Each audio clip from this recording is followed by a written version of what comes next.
thank you so much to everyone for coming. This is an event being put on by La Voz de los de Abajo and Colectiva CEIBA, which stands for Centroamericanos en Batalla Antiimperialista. And so today we're going to be giving a report back on a recent delegation that we made to Honduras in February and March of this year.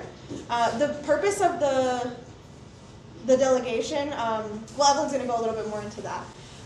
But first, I think we should do some brief introductions. So my name is Rebe, and I'm part of the CEIBA Colectiva. And then, Vicky, if you want to introduce yourself. Hi, Vicky or Victoria. I'm from Abajo de Abajo, and I'm also a co-coordinator of the Honduras Solidarity Network. And hello, everyone. My name is Evelyn. I'm also part of Colectiva CEIBA with Rebe and La Voz. So, before we even begin, I think it's good to talk about the purpose of this event and also why it's important that you all are here today. So there's lots of things happening globally. Things are moving very fast. As we know, right-wing fascists are kind of coalescing and building their power. And we see a lot of the effects of that happening in Central America. And in Honduras specifically, there are things that are happening day to day that obviously here in the United States, we don't really get that news, we don't really hear what's going on. And so it's important for us to be here today to talk about those events and how they relate back directly to our struggles here in Chicago and to our communities. Something that we wanted to mention before we even begin was that 2 days ago, very tragically, there was a massacre in Rigores in Honduras. So far, news is still kind of coming in. We don't have all the exact details, but we know that members, at least I think it was 3 members of the CNTC, 3 to 8. 3 to 8 members of the CNTC, which is an organization we'll be talking about today, were massacred at Rigores, and we still have news that's coming in. And it's important to kind of talk about this because it's a very tragic event, very recent, very new. It's very fresh in people's minds, and it's obviously a horrific tragedy, but it is also an example of the ways that right-wing forces in Honduras are starting to ramp up their aggressions towards campesino communities that are trying to defend their land. And it's an example of the impunity that a lot of these communities live in. And so we just kind of wanted to mention it at the very beginning and kind of center that there's so many different entities that are responsible for this, but they're all working in tandem. So the narco state, corrupt politicians, agro-industry corporations are all working together to dispossess people of land. And so while acts of aggression aren't new, they are becoming more severe, just like this one, and more frequent. And so we just kind of wanted to take a moment to share that because it does, I think, make it that much more important for us to know about things like this, because obviously we probably haven't heard any of it here in the U.S. Probably, it hasn't been on any news outlet. And so we thank you for being here to learn about things that are happening in Honduras and also to help us raise awareness. And then Vicky? Yeah, and I think as of this morning, the massacre was up. They were acknowledging 20 campesinos assassinated from different groups in that region in Abajo. And that's not disconnected at all, as Rebbe was saying, from what I just want to acknowledge, which is another big issue that's come up since our travels in Honduras, and that's what's being called Honduras Gate. In Honduras Gate, on May 6th, 37 audio tapes were leaked out from different messaging apps by an online group calling itself Honduras Gate, via the Canal Red in Spain, which is an alternative media. And these tapes are conversations, are allegedly conversations between the former president of Honduras, Juan Orlando Hernandez, the narco-dictator Netanyahu, or someone else in Israel, Milei, the fascist president in Argentina, and State Department or Trump people as well.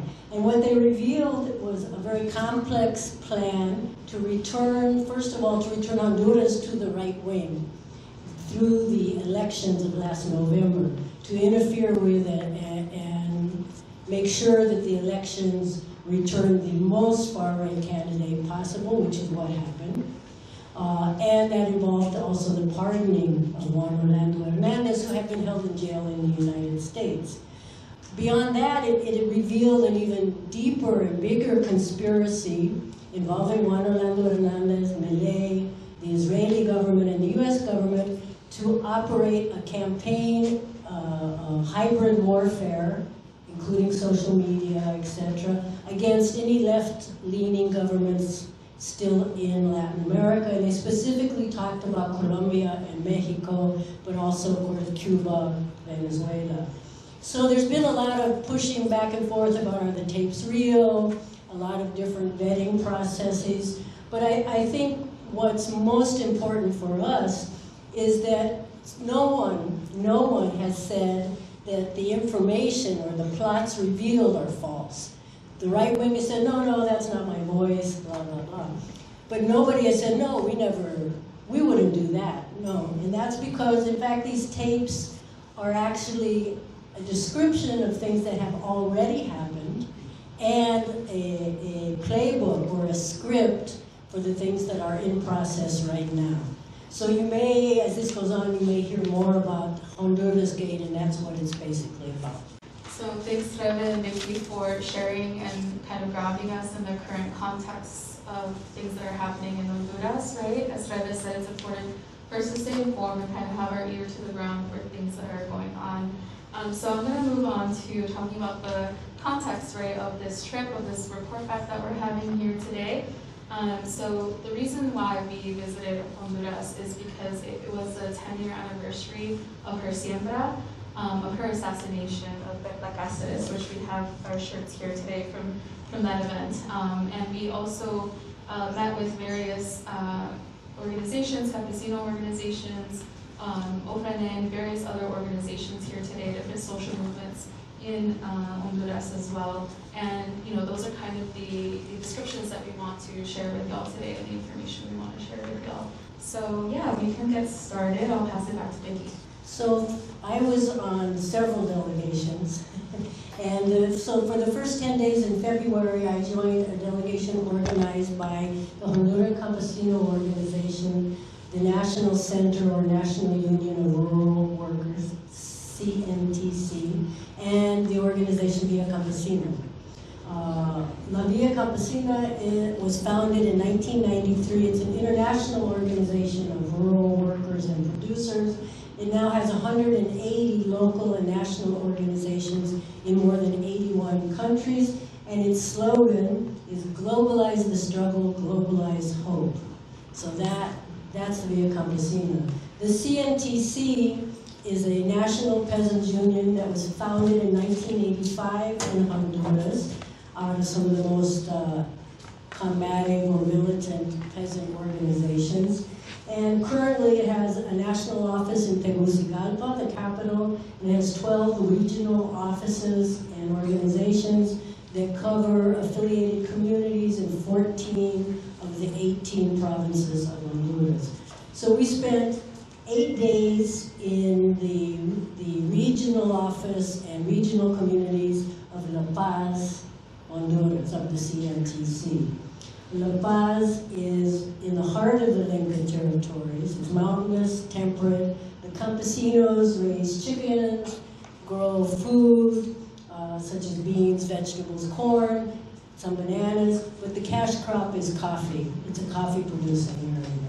Throughout the course of the report back, we're going to be connecting the spots in Honduras that are directly related or linked to different corporations or companies or governmental decisions happening in North America, primarily the United States and Canada, just to visualize the links that are between the struggles there and whether it's complicity on our end or how it relates directly to places in the United States. In La Paz, which is one of the most active of the regional areas of the CNTC, has about 45 groups. We met with and spent time in 4 of their campesino groups or communities. We also met, of course, with people from Via Campesina, the CNTC national leadership, regional officers. But we spent most of our time in these 4 communities, learning about their daily lives, listening while they told us all the things going on, participating in a little bit of the field work, but not very helpfully, I imagine, but we were there. And it was really interesting because the things we heard from the campesinos were stories of a history of violent evictions. All of the land that they had obtained through recuperations, which means taking back land that you're not being given access to, that it should be in the hands of the campesinos. And they've been in this fight since 1985. La Paz has some of the older communities to get legal title, to avoid criminalization, and to defend themselves, because there have also been many detentions, charges filed, and court cases. The campesinos told us that in getting titles and in lessening of the violence, that some progress was made under the left government of the Libre, of President Xiomara Castro, but that it wasn't enough. Of the 4 communities we visited, 2 communities had legal title to their land, and their cooperatives had certifications from the government. 1 had certification of their co-op, but did not have legal title to their land, making them still very vulnerable.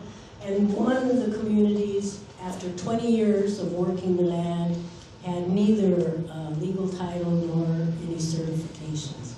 2 of the communities had their organizational structure was a combination of CNTC structure with indigenous Lenca council structure, which is a recognized entity of indigenous self-rule in Honduras. The concerns they shared with us were they're very afraid of what this new government and with its U.S. support is going to do to them. They feel very vulnerable and very afraid. That's doubled up by the fact that there are currently 17 extraction/water development projects that have concessions in the department or the province of La Paz, which all of that is also another danger to the campesinos on their land. They also talked about challenges for rights and participation for youth in the area and for women. And they mentioned that women's rights and participation has been a long-time project of their regional organization and continues to be a challenge. Right now, the regional secretary for the CNTC in La Paz is a young woman. And that's the first time in that region that they've had elected women leadership. The other big concern they have, it has to do with the international coffee market, all the obstacles to small producers to even get a little tiny piece of these billions of dollars circulating in the coffee market. The main message that they wanted to send out was that they're determined to persist and will use all means possible to struggle and to win, that they believe international solidarity is important, not just money, although that money is helpful, but that it's really important because it needs to be grassroots solidarity among people who share the same kind of concerns. And that this delegation I went on is the first of many. They're trying to organize a more active and functioning solidarity movement with the CNTC communities in particular. So there's another delegation coming up in August. There's information on the Abajo table there if anyone would like to know. So then from La Paz, Vicky traveled up to La CEIBA, where Evelyn and I were, and met up with us. And in La CEIBA, that's where there is an office of an organization called OFRANE, who we met with. And OFRANE stands for Organization, Fraternal or Black Organization of Honduras. And this organization came about in the 1970s. Mainly it was formed by the Garifuna, who are an indigenous group of people that traveled from, that were deported back in like the 18th century, 17th centuries, 1700s, yeah. From the island of San Vicente, which is also on the big map. You can see the Caribbean map, but we won't put that there just yet. And so they were in Honduras kind of before Honduras became a state. And they have inhabited the northern coast of Honduras. There are many communities throughout the northern coast of Honduras, not just La Ceiba, and they also have communities on the islands off the coast of La Ceiba, or off the coast of Honduras. They're very small, so you probably can't see, but this is important because in one of the islands, specifically Roatan, which is a huge tourist site, tourist destination of Honduras, is one of the first places that they're trying to build a sede, which is a zone of economic development. And that Roatan, specifically Punta Gorda, there's a Garifuna community there, and so Garifuna communities are being affected all along the coast by this big tourist industry that is being given concessions by the Honduran government, and also with support of other corporations and actors in the United States, in Europe, that are funding a lot of these development projects and that are actively working to dispossess people of their ancestral lands and territories that they have a right to under the United Nations Convention 169, which a lot of the indigenous groups, you'll hear that often, kind of cite to validate their right to be on the land, even though they shouldn't need that to validate their right on the land. They've been there for hundreds of years. And so when we spoke to Ofrane, the main bulk of their work is fighting against these dispossessions, these illegal evictions. They have faced a lot of aggression from Honduran police and paramilitary and military forces that come and intimidate. They come to actively enact violence on the community, to illegally evict them from the communities, and just put a lot of pressure on them and intimidation to leave their ancestral land so that they can develop these beaches into tourist industries, or to further develop the African palm oil industry, which is kind of taking most of the northern coast kind of by storm. And so some of the ways that Ofrane fights against these things is through international litigation. So they began by doing more internal court cases, kind of arguing against the Honduran state, for their right to remain on their ancestral lands. And then over time, their strategy has turned to the international kind of scene through the Inter-American courts. They've submitted cases about their rights to stay on the land. And a lot of those cases were submitted first in the early 2000s, like 2000, 2003. And some of those decisions on those cases haven't come out until 2015. One recently came out when we were there about gallos cochinos. And so a lot of these cases have determined that Garifuna communities have the right to remain on those lands, but of course the Honduran government has done nothing to enforce these decisions, have not respected these decisions, and in fact actively have continued to intimidate and dispossess the Garifuna communities of their land. And so, so kind of like what Vicky said, a huge theme throughout is the recuperation of territory, just recuperating their lands. And part of the strategy behind that is twofold. So one, the Garifuna really emphasize their culture and maintaining their culture, preserving the historical memory of where they come from. Because to them, the territory and the sea is linked directly to their culture. And if their territory ceases to exist, they cease to exist, which is why it's also so important for them to fight for their territory. And so they have really strong ties to their culture, to revitalization of culture. One of the ways that they also do this is through starting health clinics, kind of, but they're houses where they practice ancestral forms of medicine, preservation of ancestral knowledge of herbs. And so that's kind of one of their key focuses, and it was really interesting when we were there. They also shared with us that migration, in all of the organizations, migration has played a really significant role.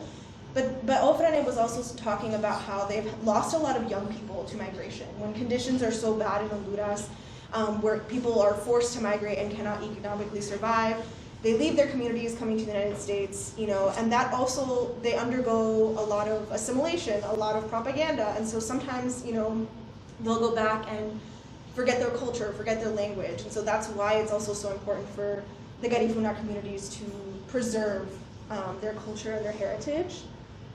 And so that's part of recuperation of the land, is maintaining there, having people that are staying there and sustaining those communities.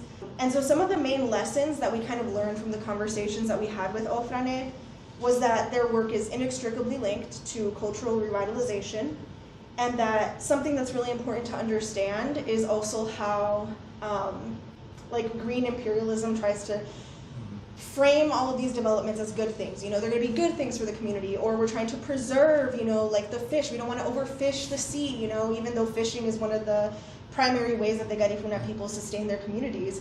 They're prevented from and denied access to fishing in the regions in the Caribbean where they have always fished. So these are kind of some of the things that are affecting the communities. There's lots more detail to go into, but if somebody wants to volunteer, one of the direct ties that we wanted to create was from the islands in Las Islas de la Bahía, in Cayos Cochinos, but then also in Trujillo as well. Trujillo Bay is connected as well to Canada. So does anyone want to volunteer to put a pin in Roatan, which is on the islands, and one in Trujillo Bay? Yeah, and a lot of the projects are kind of based in Florida too. Go figure. But yeah, so we'll just link it and show that there's groups and corporations in Florida, but also in the United States and Canada that are directly affecting life for Garifuna people on the northern coast and the islands. And then I'm going to hand it off to Evelyn. We're going to move on then to talk a little bit. After La CEIBA, we traveled to El Progreso, which is right here as well on the map. We met with Padre Melo and visited Radio Progreso, as well as el Proyecto ERIC, which is el Equipo de Reflexión, Investigación y Comunicación. And so I want to give just a little bit of an overview as to who Padre Melo is. And if you're also curious, we have Rosini back there from a conversation and interview we did with him as well. Padre Melo is a liberation theologian and Jesuit from El Progreso, from this region. He grew up on the Bananeras camps in El Progreso. So, you know, kind of grew up with this upbringing that informed his politics and his life. He also mentions that the assassination of Padre Rodrigo Grande in El Salvador was one of the biggest catalysts for him to kind of seek this path, right, of liberation theology. And so we just want to point out that these regions are inextricably linked, right? The resistance is linked across borders. So a little bit about Radio Progreso and ERIC. They are an alternative journalist and media radio in Honduras, and they report and kind of on all of these issues, right, that are going on in Honduras, and they are committed to a unified people's movement. One of the things that we learned from Leticia, who is someone who works on the radio, is that the empire has a monopolization on the communications and the media for their purposes, for propaganda, and that Radio Progreso is an alternative voice to these structures of empire. Currently, Radio Progreso is restructuring to make new radio programs, taking in feedback from people, kind of taking in all the results from like surveys and things like that they've done. What is important to the people that are in these communities? What is it that information that they are seeking out? And another huge thing that they've mentioned is the struggle to report and the decrease in kind of interest for like reputable sources, right? Because a lot of, especially all of us, I think we also get a lot of our news and things like that from social media, and so it's getting harder and harder to really fact check and make sure that the information we're getting is true, right? And so another thing that they're doing is bringing in youth in order to train them and on how to do this reporting, how to do research and disseminate this information in an accurate and reputable way. One of the biggest kind of values that Radio Progreso and ERIC kind of holds is giving dignity to the people in the news that they're reporting on. kind of all the other media that we've seen, or a lot of the media sources in Honduras and media coverage is kind of sensationalized in a way that can be pretty disrespectful to the communities that they are being reported on. I think we even heard a story where a news outlet was moving corpses and bodies just to get like a better angle, and really like, you know, messing up with evidence of situations that have happened in massacres and things like that. So Eric and Radio Progreso are very much so trained in how to obviously not do that, but also report in a respectful and dignified way. So yeah, one of the biggest lessons for us was finding alternatives that work for where we are, right? As a counter to this empire's propaganda, and that we have a job to communicate responsibly as well. I'll pass it back to Vicky to talk about CNTC and Progreso. So we visited the regional office of the CNTC in Progreso, and they have a long history of very militant struggle for the land. They go back also into the 80s and had a number of groups that later joined the CNTC. Also, perhaps because they're in El Progreso, which is a city with a long history of very combative struggle for social justice, including being the center of the 1954 Great Huelga General, the Great Banana General Strike. So because they're there, and they're very close to the Maquiladora area of Choloma as well, and not that far from San Pedro Sula, another major city with a big movement. The Progreso CNTC is very well integrated into the social movements and the mass movements in that region of the country, unlike some CNTC communities that are more isolated in more rural areas. When we spoke with them, they talked about their ongoing concerns, which are the same. They don't know what the new government's going to do. They have their own history of repression and criminalization and violence, including on May 1st, after our visit, of course, their regional secretary, Lilian Borjas, they also have a female regional secretary, was in the May 1st march, and unknown men who were carrying arms actually detained her and pulled her out and threatened her life. In the end, they let her go, nothing happened, but this is the kind of thing that happens a lot in Honduras, and for the Progreso group, they're very worried about all these things. The lessons they wanted to share, or some of their main things, are one, of course, they talked about the importance of international solidarity and grassroots solidarity, which is a theme. And the other challenges they face is keeping their own communities mobilized.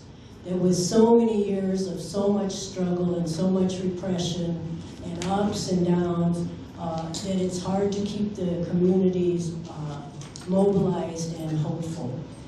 They also talked about, for them, the importance of unity and struggle is key. That there needs to be unity among the different organizations in Honduras, internally in each organization as well. And they have a quote that's in the zine, I think, which was, you know, sometimes we're so angry and there's so many disagreements, we're pulling each other's hair, which is a translation of a Spanish saying. But these disagreements can be very strong. They can also be necessary, but they shouldn't stop us from uniting in the streets when we need to. So that was the CNTC Progreso.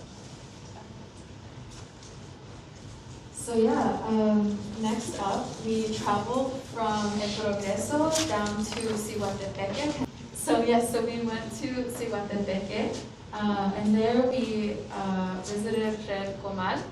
And Red Comal is a kind of an alternative, is a meeting space, is a center, it's an alternative campesino, it's a co-op that it is an alternative to kind of the big agro-industry and agro-business monopolies.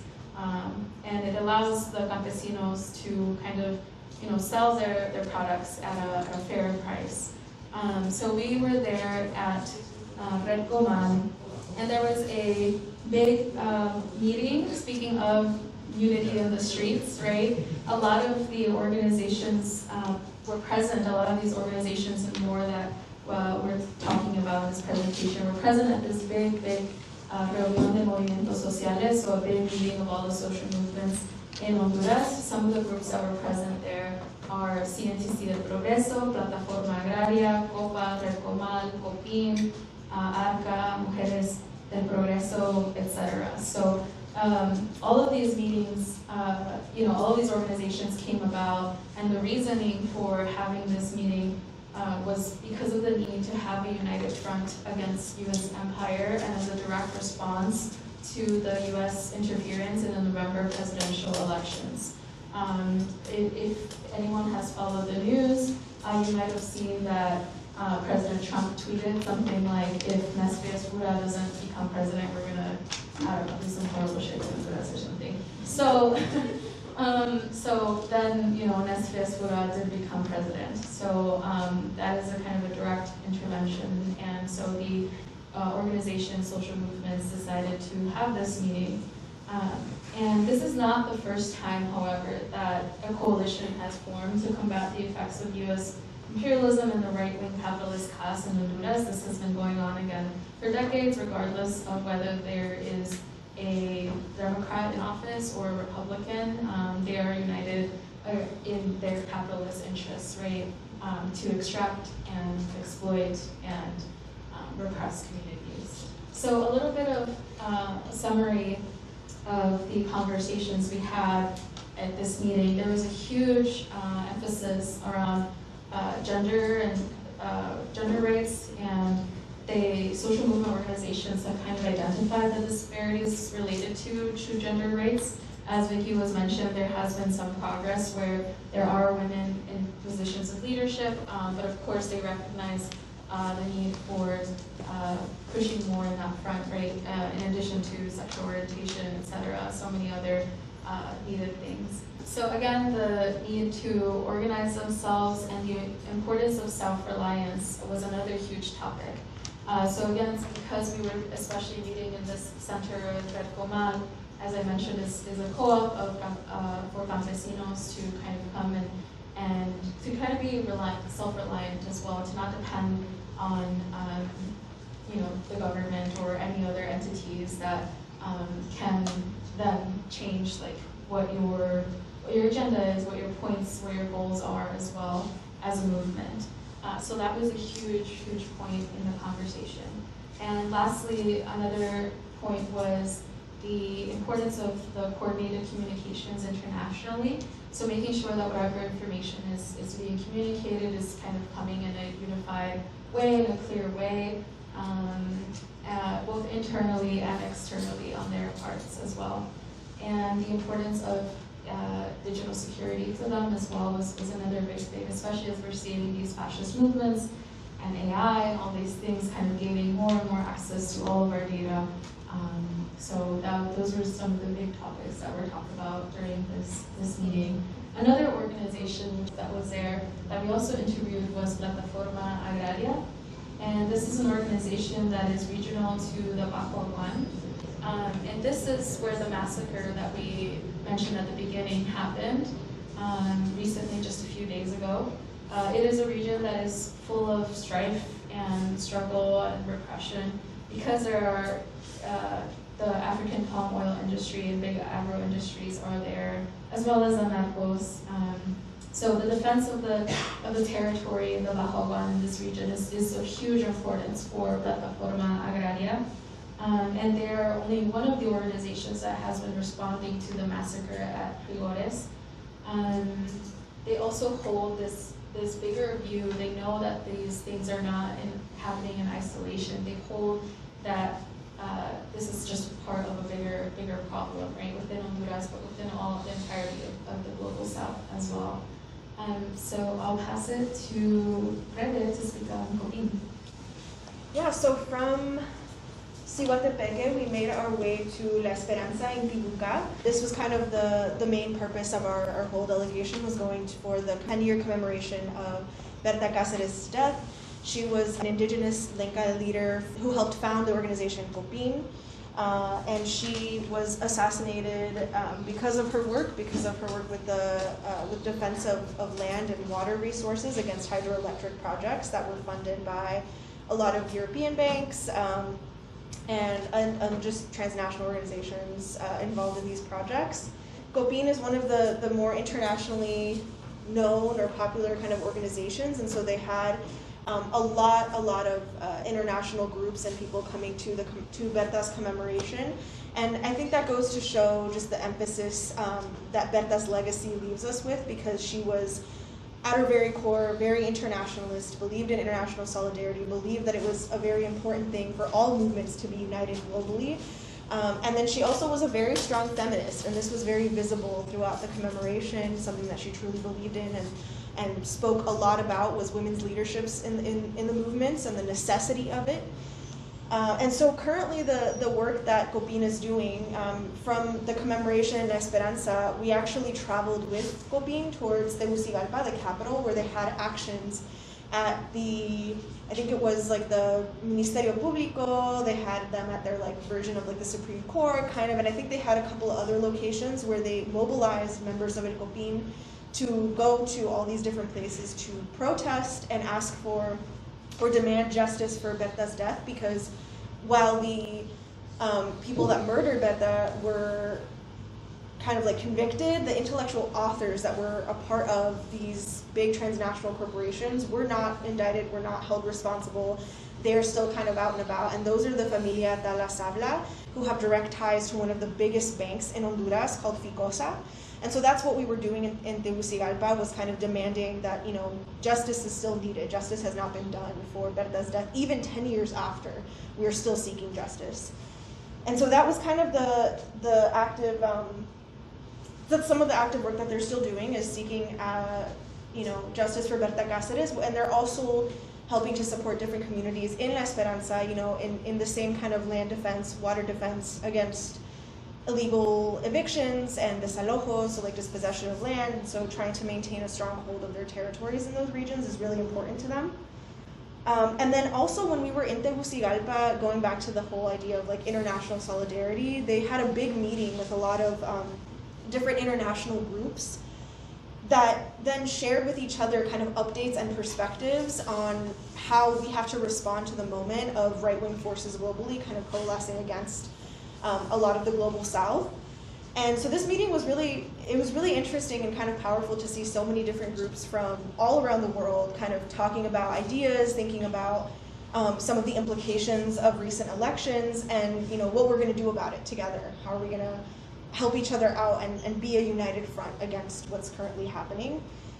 And so some of the main lessons that we learned from El COPIN was, you know, seeing and maintaining the legacy of Berta as a strong internationalist and a strong feminist. Really emphasizing the importance of international solidarity, which is why I hope you're all here today, so thank you again.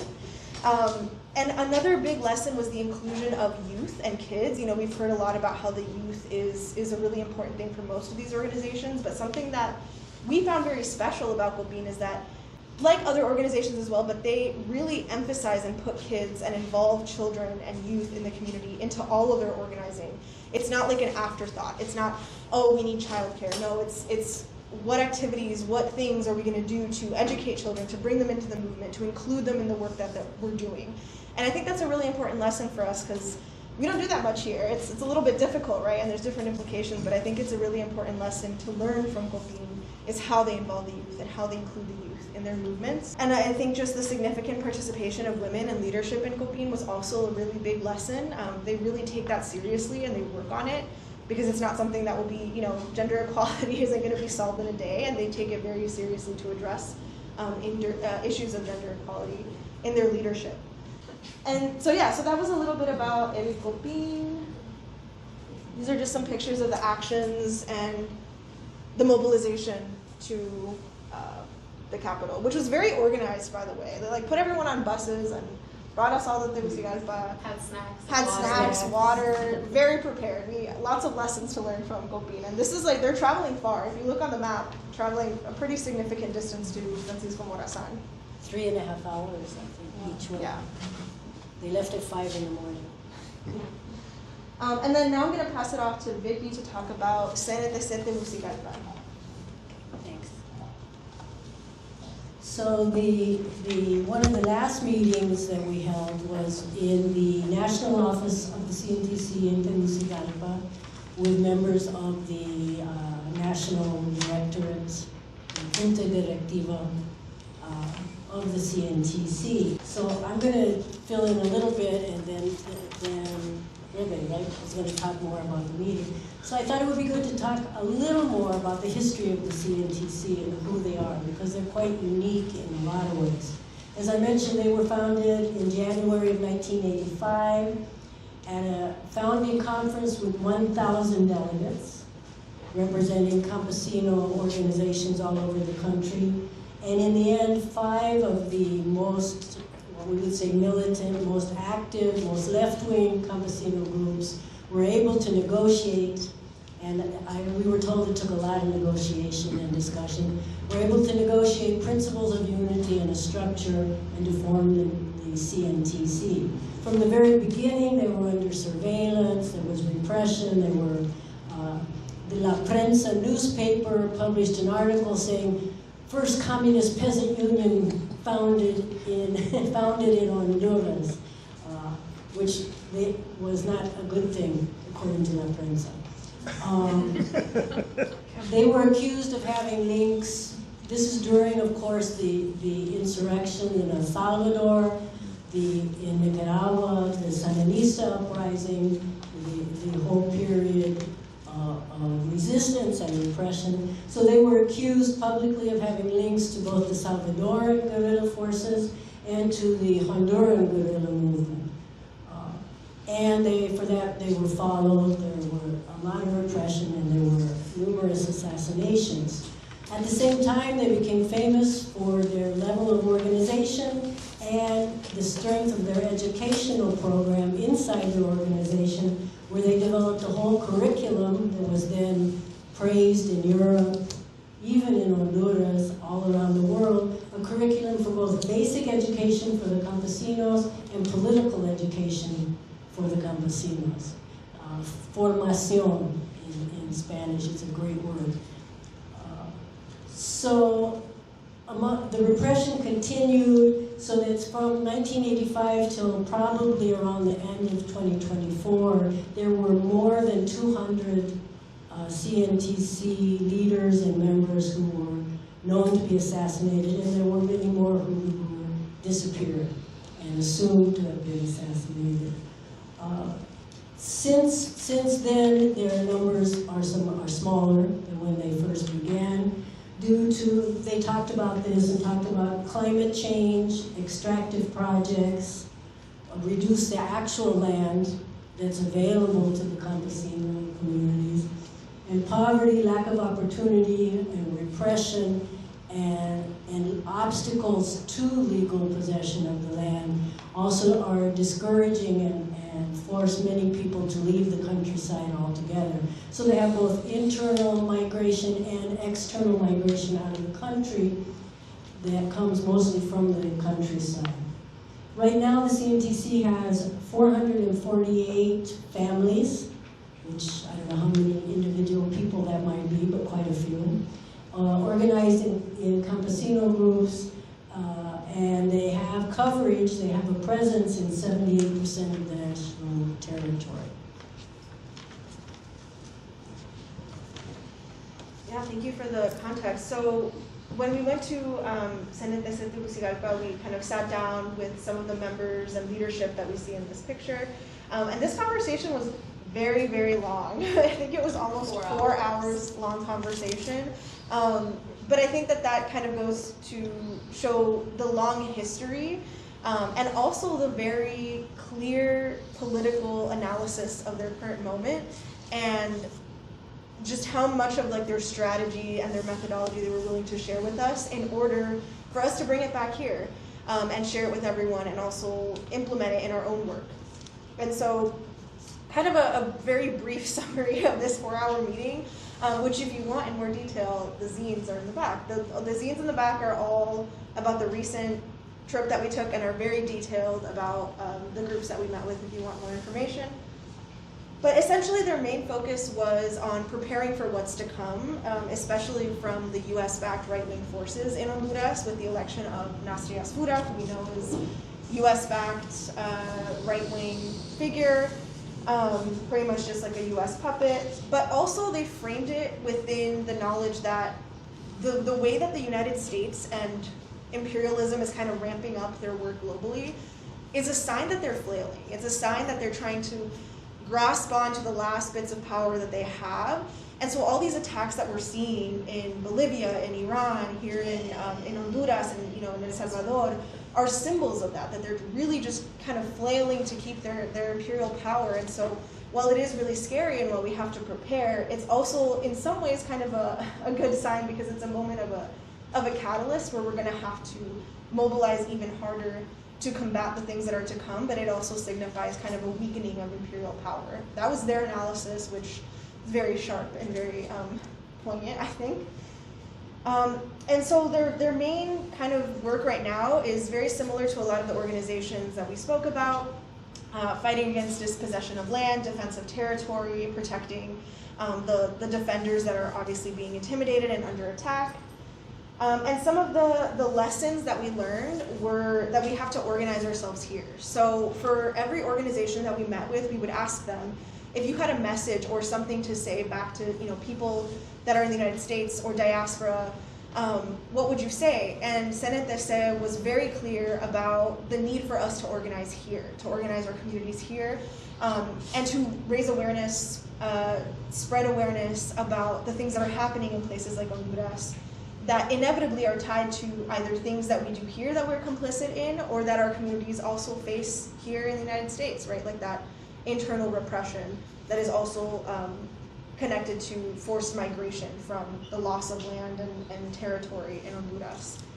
So that was one of the biggest lessons that they kind of imparted on us, was like, y'all have to organize here. And then also that the structures of organization here and there have to be very organized, very methodical, and also I think a huge lesson that we learned from this was their emphasis on quality over quantity of something. And I think that that's a very important distinction, because here in the United States oftentimes we're very indoctrinated into kind of this mentality of individualism, but also of we need to see results fast, and we want to see big numbers of people, and the bigger the marches and the bigger the group and the bigger the this, the more successful we'll be. And CENTEC was like, that's not actually always true. Sometimes it's better to have a smaller group of people that are very committed, that will be there, and that are kind of engaged in developing this really sharp political analysis, and that's what we have to do here. And I really love that lesson, because I think also in kind of news that we see too, a lot of the actions that groups like CENTEC take are portrayed as being very spontaneous, very response or reactionary to certain things. But that's not true. As you heard from Vicky, their history is very long. The work that they're doing has been going on for many years, and they are highly trained, highly skilled, and developing their methods and learning from their mistakes as they go.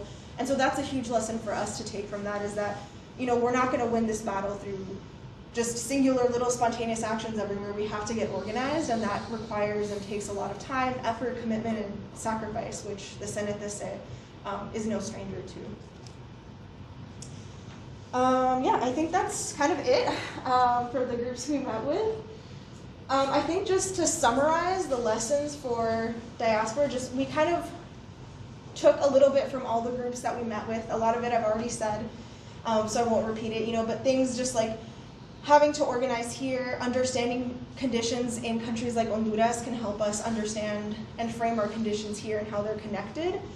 And also, we have a choice, but I think once we are presented with the choice, we have a responsibility, especially as people that are either from the diaspora or have some connection, have to, be responsible to kind of stay informed and alert about the conditions that are happening abroad. And that was the big thing that a lot of the groups emphasized was, we understand communication systems are hard because, as Evelyn mentioned, they're monopolized by empire and imperialist propaganda.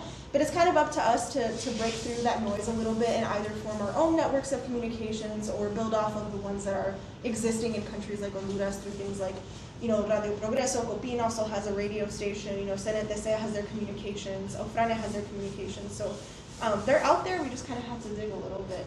So I guess next steps for all of us, right? In hopes of, kind of heeding the call of organizing ourselves here. So just be on the lookout for things that are happening in terms of the massacre at Rigores. There's a lot of different news outlets that are reporting things. The zines that we have in the back have QR codes that link to different resources that we find reputable, or that are a little bit more of those communications trying to break through the noise of the state kind of sponsored propaganda type of organizations or communications. And then if you're Central American, join CEIBA. You can sign up at the table or come talk to one of the members, but we'd love to have you.